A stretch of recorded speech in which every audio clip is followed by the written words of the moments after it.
As a YouTube creator, you know that feeling of uncertainty when you hit record. Thoughts running through your head.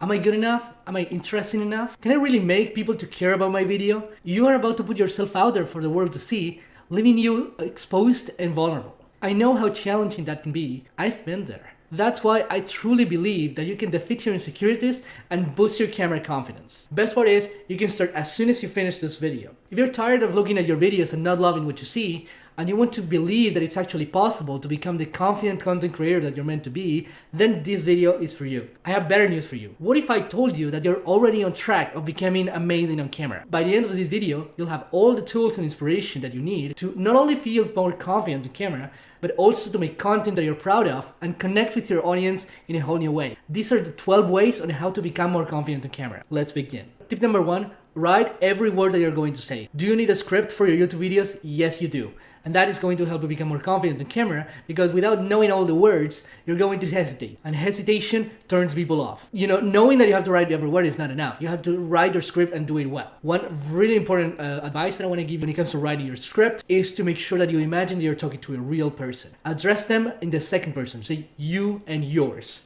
all the time. Avoid, feeling like you're in the spotlight and say things like, hey everyone, welcome to my channel. You want to make a one-to-one connection with your viewer because they're going to relate to you more and connect with you emotionally, and that is just going to have so many benefits, including the most important one, building trust. Then when it comes to your script, you're going to need a second step to do that. That's why tip number 2 is read and revise. Read your script out loud and correct what sounds wrong. Talking to yourself is going to help you determine whether you like or not what you hear. For example, if I'm saying this, I want to hear it a few times, as if I'm talking to you, as if I'm hearing how it's going to end up in the actual video, and then say, that doesn't sound right. You're always going to notice that. If it sounds robotic, if it sounds like it's a word that you would never use, if you're getting too formal or academic instead of using, conversational language, you're going to notice it. Just hear it, and if it doesn't sound right, change the word, change the phrase. Some things don't sound right because they're just not the best selection of words. It's not really about you. Sometimes we beat ourselves up thinking, we are not confident, but some other times we just say the words, but we don't buy them. We don't believe them. The cool thing is that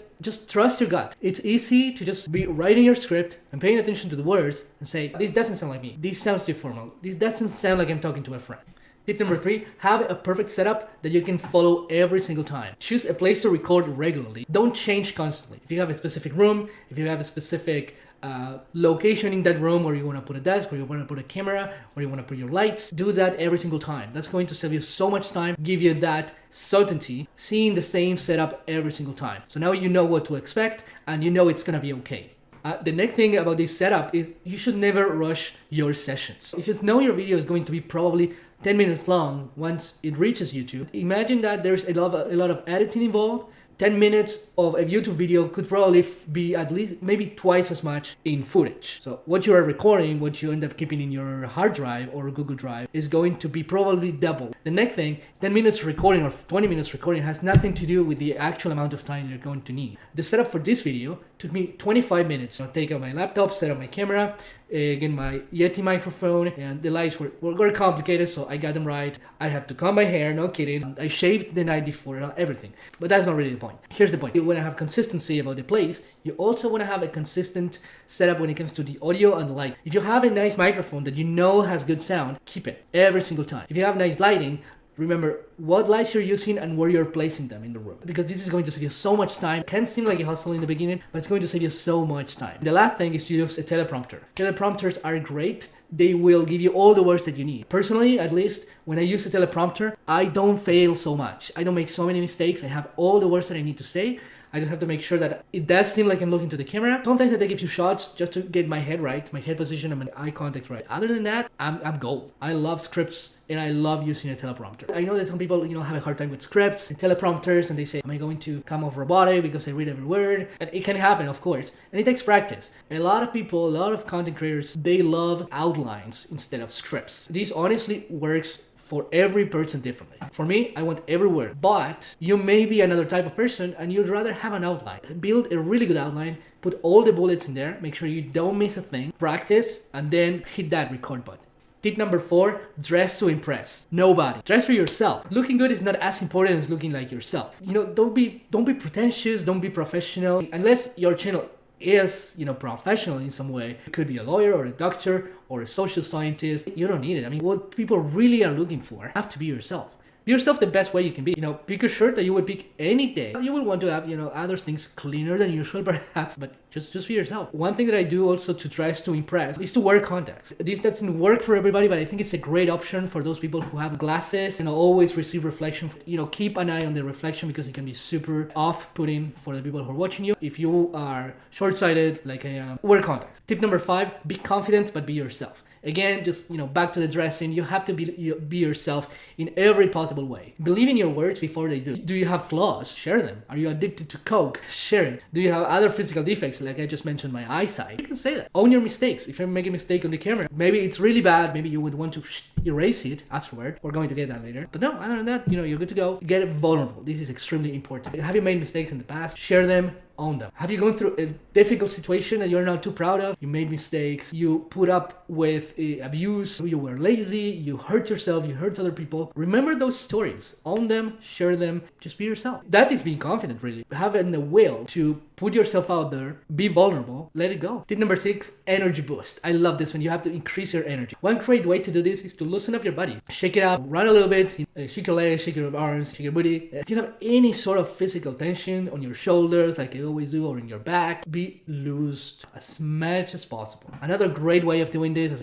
is to laugh hard. This is advice for your camera confidence, for your YouTube channel, and for the rest of your life. And get excited. If whatever topic you're sharing excites you, it should, because it's YouTube and YouTube is passion, get excited about it. Don't just think, I have to get all the words right, I have to look great, I have to, get a lot of views. Get excited because you want to share the message that you're about to share. Tip number 7, keep your body needs in check. How you look and how you feel is something that viewers can see through. I want to give you some tips from the times I was singing. I am an aspiring singer. I love rock and roll. I've been to a couple of contests. I found a really good routine to be the best I can be when I'm on stage. One thing that everybody says about YouTube, hydrate yourself. If you want to sound right, you want to make sure that all the water is there. And the water has so many benefits. I remember when I was taking an online course on singing, I was told that singers are like athletes. Hydrating yourself, getting good sleep, and anything that's related to body maintenance, your body needs, is going to help you in the long run. Be hydrated, but not only drink water just before you're recording. Drink water that morning, drink water the day before, many days before. Just drink water every single day. Extremely simple, and it's going to help you so much with your voice. It's going to help you so much feeling uncomfortable in your throat. Just go do it.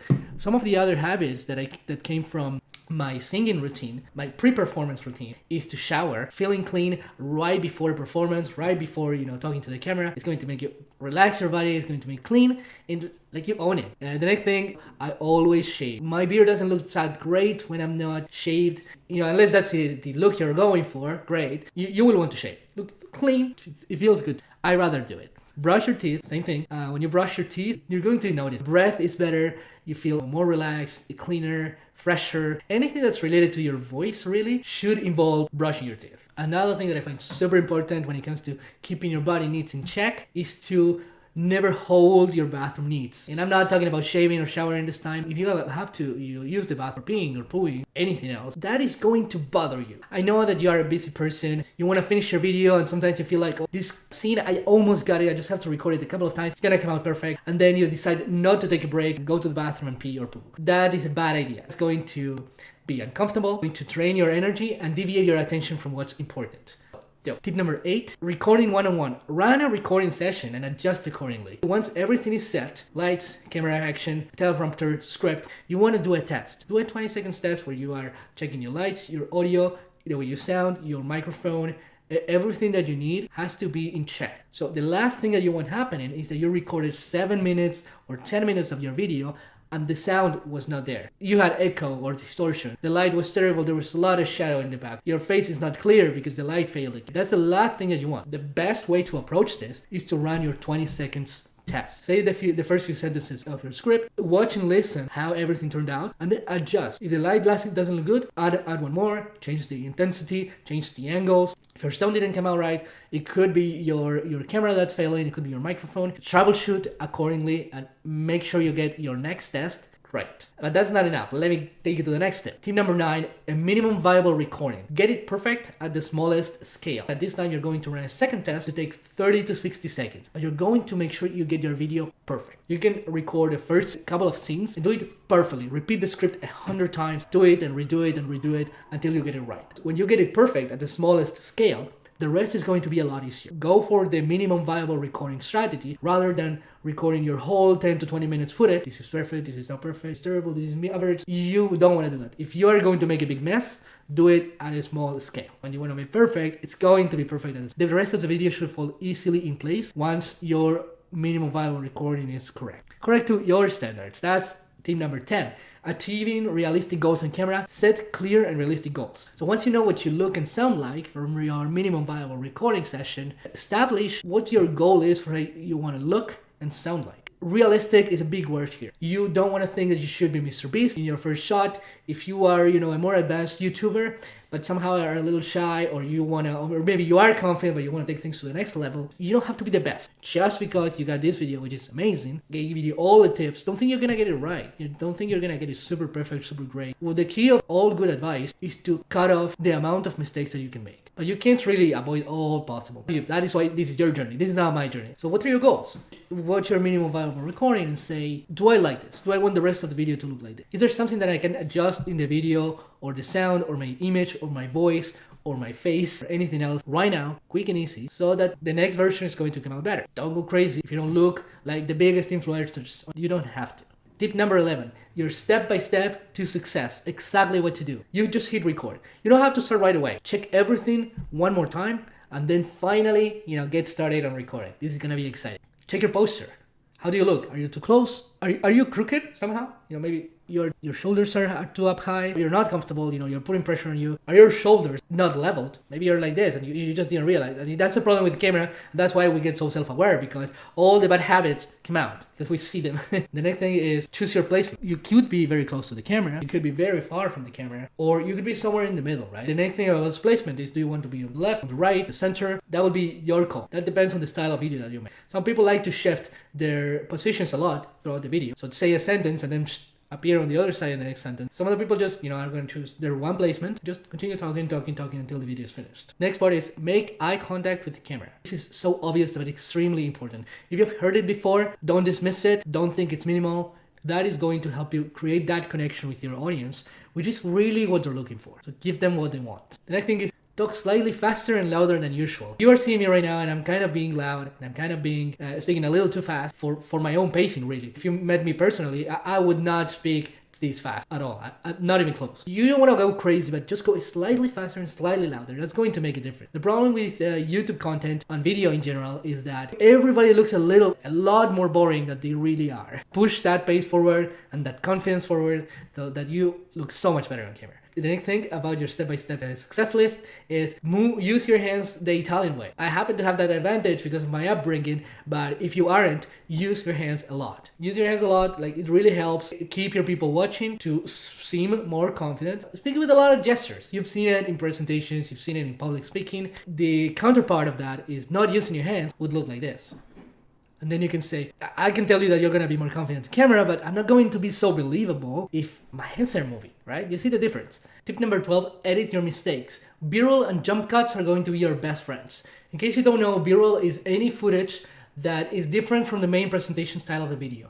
If your main presentation style of the video is talking to the camera, like I'm doing right now, then B-roll would be anything that is not that. If I decide to put a clip of me hydrating myself drinking water, like I just did, that is B-roll. If you want to add stock footage that is going to help you, build a more engaging experience, B-roll will help you big time. You do it in a way that covers completely the image. So if you noticed you didn't look great at some point, something weird with your body, you just hate what you're seeing, cover it up. The B-roll is going to increase your engagement instantly and eliminate anything that didn't look good when you were talking to the camera. The next thing about editing your mistakes is jump cuts. In case you need a refresher, jump cuts is an editing tactic where you cut what's wrong in a scene and then you put together the before and after. That's going to allow you always to cut the mistakes, cut it, and that is going to increase your engagement. Instead of looking like a long scene where all you're doing is talking to the camera, you're going to shift the pace, eliminating the bad scene, putting things together. It's going to look like a jump one part to the next. You have seen a lot of those in this video and you will see a lot more. Jump cuts break the pattern and make the video more entertaining. See what I just did? I have a bonus tip for you, actually 2 bonus tips for you that will help you get better on camera over time. As you guessed, practice makes perfect, and you're going to need to practice and film more and more videos using this framework to become more and more confident on camera. Become amazing on camera, make content that you're proud of, and connect with your audience. Camera confidence doesn't come overnight, and unfortunately you will be your worst critic. You are the only person who's going to notice every little mistake. Remember, don't beat yourself up. Remember that many of the things that you do notice are not going to be noticed by anybody else. Also, failing while trying is better than not trying at all. If you feel like there's a long way to go, that's totally cool. You're going to fail, but you're going to notice the mistakes. Some things are just going to come naturally. Natural progression from making dozens of videos. But some other things, you're going to be able to correct them on the spot and then improve them. That's why you have a video like this. The next thing is share your script with other content creators. They navigate the same journey that you do, and they will help you, and they are the only ones who will really know what it's like to be in your place. That's why they're the best people to get feedback from. I have a challenge for you. If you want to get really good really fast, set yourself a goal to record 1 video every day for 30 days or 60 days. If you want it, you can only do 1-minute videos. The purpose is not to create a viral hit. The purpose is not to spend a million hours editing those videos. The goal is to practice. Every day may sound like a lot, but it's only one time. Only one time are you going to become so much better. And the next part is to become an expert in your channel niche. If you're an expert, you're going to feel more confident because you're going to believe what you're saying. You are the expert because you have superior knowledge and experience on something. The topic that you're confident about talking. Now you know 12 ways to become more confident in camera. What's next? As you just saw, scripting is extremely important to look and feel confident. It also helps connect with your audience on a deeper level. I have something very special for you. I want to offer you the opportunity to talk to me one-on-one, for real. I want you to take the opportunity of being 1 hour in a Zoom room talking about how we can write your next script. If that sounds exciting to you, it is even more exciting for me. Book your Zoom session with me in the link below, where you are going to be able to choose the time. It's going to be amazing. I have plenty of experience coming up with unique ideas, elevating the quality of YouTube videos. And remember, once you nail your script, you're going to be more confident on camera. Let's get it done. Find the link in the description and book your session now. The last thing I need to tell you before you go is extremely important, so please stick around. I have one more special tip for you that has nothing to do with what I talked about before in this video. There is a key about becoming more confident on camera that everybody knows but takes for granted. Look, I used to be shy, personally. It was a personality situation. I used to be very shy when I was a kid. I was afraid to speak on my mind. I was afraid to set up boundaries with people. Honestly, life was so difficult back then. I lived like that, the first 20 years of my life. I just hated it. I wasn't even thinking about making videos, honestly. I just was thinking about getting by. And I felt like I was never accomplishing anything important. I got to a point where, I was fed up of the way I lived my life and I didn't want to continue being the way I was. I decided to take the path of personal development. I wanted to become a different person. I wanted to achieve more. The final key, really, to becoming confident on camera is to becoming confident in yourself. If there is one thing that I want you to take away from this video, we can't talk about all the tech, we can't talk about all the strategies, we can't talk about my singing routine. I love that, I appreciate that. I know it's going to help you. If you don't invest in yourself as a person, you're not going to get that far. Personal development is not the fun part. It's not very easy to sell because it takes work. If you want to take away something from this video that truly will be life-changing, is to invest in your personal development. That will raise your camera confidence more than anything else you can try. Thanks for watching. I can't wait to see what we can create together. See you next time.